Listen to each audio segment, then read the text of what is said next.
Isang seminar workshop kontra karahasan sa kababaihan ang isinagawa ng Port Management Office Lanao del Norte, Iligan nitong August 8.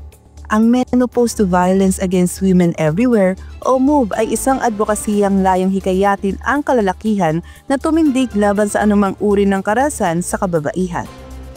Pinangunahan ni Acting Port Manager Arthur Nogas, katuwang ang Gender and Development Program ng PPA ang nasabing seminar workshop.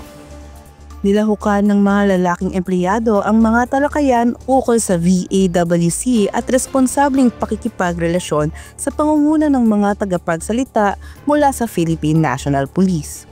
Bilang pagtatapos, isinagawa ang white ribbon pinning bilang simbolo ng kanilang pangako bilang movers.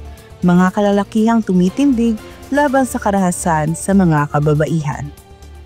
Ani Morales para sa PPA TV.